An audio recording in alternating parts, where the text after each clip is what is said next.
खरोखरसाठी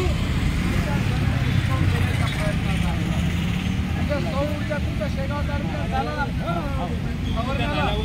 आणखी दुसरी योजनेच्या ठिकाणी करण्याची त्यांची मानसिकता आहे. त्या सर्व गोष्टी करण्याच्या आमचं वागणं सुद्धा कार्यकर्ते या ठिकाणी आहेत का?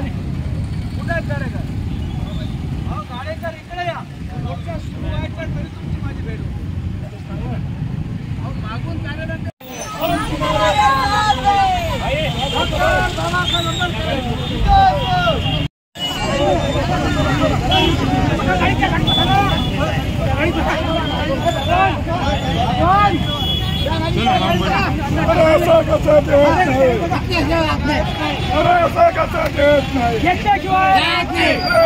बाबासाहेब आंबेडकरांचा डॉक्टर बाबासाहेब आंबेडकरांचा भूमिरांना जमिनीचे पट्टे मिळालेच पाहिजे.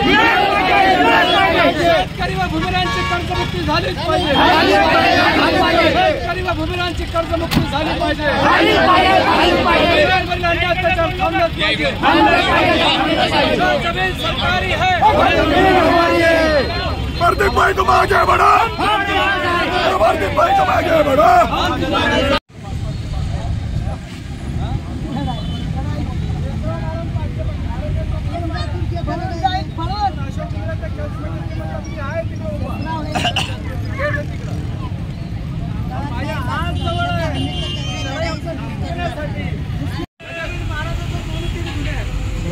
लढण्याचं बी आहे आणि सुस्त करून त्याला आराम करून द्यायची.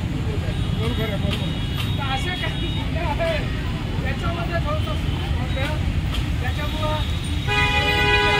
त्याच्यामुळे भूमिमुक्ती मोर्चाचा संस्थापक अध्यक्ष आज या ठिकाणी माझ्या सर्व सहकाऱ्यांच्या सह बुलढाणा जिल्ह्यातील नव्हे तर राज्यातील शेतकऱ्यांच्या भूमिरांच्या 100% कर्जमुक्ती, त्यांचा सामाजिक न्याय आणि 1990 पूर्वीच्या लोकांना जमिनीचे पट्टे आणि 13 डिसेंबर 2005 पूर्वीच्या वन जमिनीचे पट्टे आणि या भागातले ज्या जिल्हाधिकारी बुलढाणा आणि उपविभागीय अधिकारी खामगाव यांनी जे काही आदिवासी वनहक्क कायद्याची पायमल्ली करून जे वनहक्क दाव्याबाबतची जी काही अपिलीय परिस्थिती असताना त्यांचं कोणतेही अपील दाखल न करून घेतात त्यांना त्यांच्या जमिनीच्या अधिकारापासून जे वंचित करण्याचा प्रयत्न केलेला आहे.